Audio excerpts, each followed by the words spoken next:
И здравейте хора, днес ще направим едно завръщане, както винаги обичам да правя, завръщане от почивката. Ще направим едно 100-дневно оцеляване, всяка седмица по едно видео ще се стремя да качвам поне, ако мога по две, най-добре. Така че направим едно 100-дневно оцеляване с цел, разбира се, да не умрем нито един път. Така че нека започваме. Епизодите не знам по колко минути ще са, вие да изкажете мнение, най-вероятно, изобщо няма да има някой стар в канала, който ще се върне, така че няма значение. Надявам се обаче да има нови. Така че сега ще чупим някой друг даро и първи епизод да опитаме да намерим къде да делим базата. Сега въпросът е, че искам да намеря някаква местенце с камък, аз намерих. И с балончетата не го знам защо е така, но разберем някой ден. Тут това не е първия сервер, който ми се случва да ми седи това така с балончетата. Някакъв тъп апдейт най-вероятно.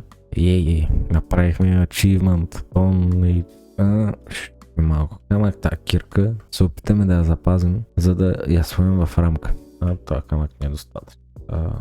Кирка, брадва. Разбира се, няма как да оставим и този кол. Също така се надявам да няма проблеми с аудиото, нали, сега ако има някакви проблеми с аудиото, ще опитам да ги оправя за следващия път. Но ако има, ако няма, ще бъде много по-добре. Ещери, още ми е раничко да влизам, играта ми върви, окей. Тук има прасенца и кокошка. Да, безмилостно и отсякахме главата, както и на тия прасенца. Виждаме едно прасенце, което е пътник. Не им бяга, ти треви. Ако се окаже, че и тук е имало село и аз съм бил единствените прасета за това село, ще бъде много добре. Още една кокошка. Кокошките не са ми приоритет. Приоритетът ми е за този епизод да намеря село и сега ще да не влезем в втора и да се направя някакъв катун като за начало, защото ще е добре да имаме нещо, което да спим. Трябва да не е в къщата на населените, все пак да не ги представяме. Чисто човешка гледна точка. В те тук, които ще ми свършат работа. Видях село вече, в тези версии на играта вече не е трудно да се намери село. Това бе на всичко, пък ако се наложи ще търсим от някъде другаде. Първият епизод най-вероятно няма да е много дълъг, все пак отдавна не съм снимал.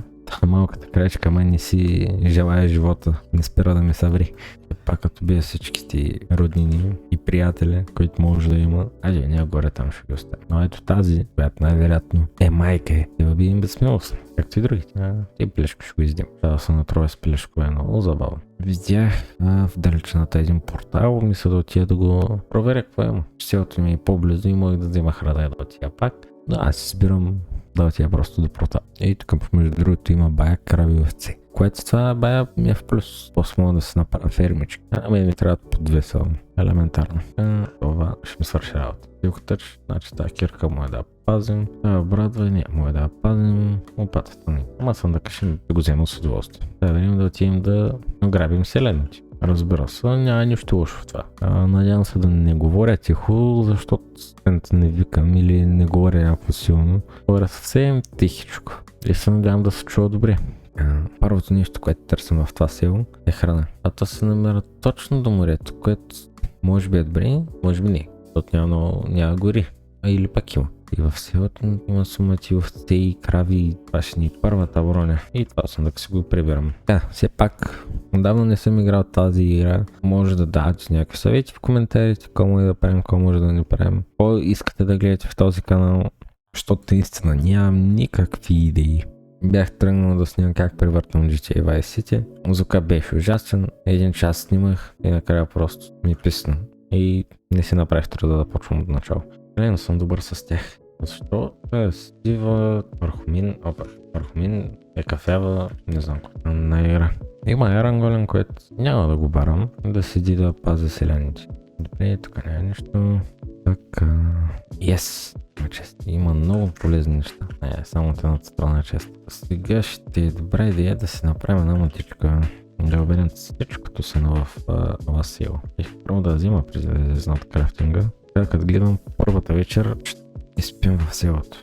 И като имах предвид 100 дни в Майнкрафт, не е майнкрафтски 100 дни, а реални 100 дни. За да бъде по-интересно, да видим какво ще направим за 100 дни. Това село няма ли пали? Това село ще го преобразим изцяло нищо не ме е радвало. Прекалено много дупки има и като цяло може да стане доста по-добре. Нали, мислех, че има много повече пали. Време е да отида да видя кой има в тази дупка зад тази къща, мисля, че беше. Не тигър ми до кола. Колът ми е супер ценен в момента. Може би малко ще експорним. И пак ще направим 8 торча, за да не е гадно на вас. Главно в тази пещера влизам заради кола. Точно ще си ги събирам. Все пак не съм много богат. Много кофтиче на тази мама. Чакай сега ще го измисля. Ето тази безсмислена вълна, която няма никога да ми трябва. Я ползваме. Имам котки. Пак сме в сила нормално да чуваме котки. За щастие, колата тук не е много, защото е на много гадно място. Или пък може и да се бъркаме, че не е много, ама върши. Ето. Само да не ми падне някой крипър, така че стане лошо. И то много лошо. Има бая кол, който ще ни свърши доста добра работа след малко, като се качим и отворим някакъв катун, някаква барачка. Докато се отворяваме тази барачка, ще си запалим печката, да си изготвим. Тя поне да събрана с един моторче, че сме супер ценни. Ако в този епизод аудиото е прекалено тихо, в следващия епизод вече ще се говоря по-силно, просто сега свиквам още с обстановката, така да го кажем. Айде, първото ни желязо, което добре също да е повече от едно. Чак и патички има. Иначе селото е що годе на хубаво място. Сега, ако бях паднал пак, ще да побесня. Така ще видяхме ли? Да, видяхме. Там няма съндък. Така, сега време да измислим къде ще бъде нашия катън. Първо ще събере това дърво, че ми пречи така на земята. Прозорци най-вероятно няма да има, но ще апгрейдим тази къща, която сега ще направим. Но трябва да видя къде е перфектното място, за да я поставя. И аз ме го намерих.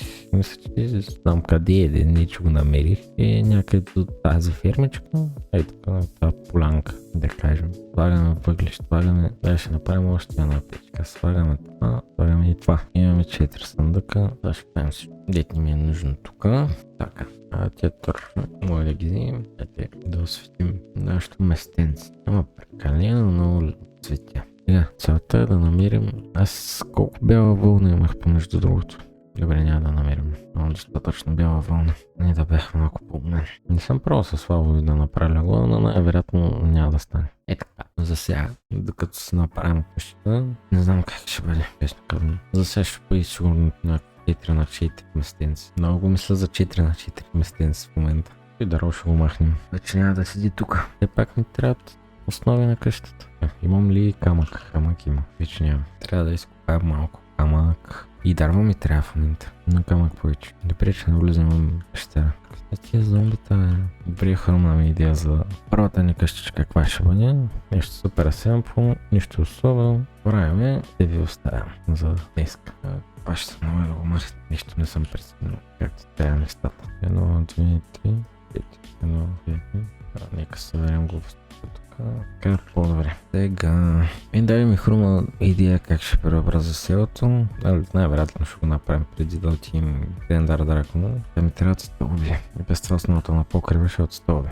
Малко препратка към един стар ютубър стила настроение. Няма да е баш същия стила, но от него съм се учил, да го кажа. Ако се сещате. Даже за този епизод най-вероятно ще направим просто покрива и ще бъде. Обаче има голяма дупка. Поне да имаше бамбук тук, но няма. И дърво ще ми потрябва някакъв материал за катиране, ще помня с едното. Що най-лесно се чува в момента. И от другата страна ще я сега вече ми хрумна идея как ще. Това ми трябва. Цвят ли ми за стълба? Разбира се, че не.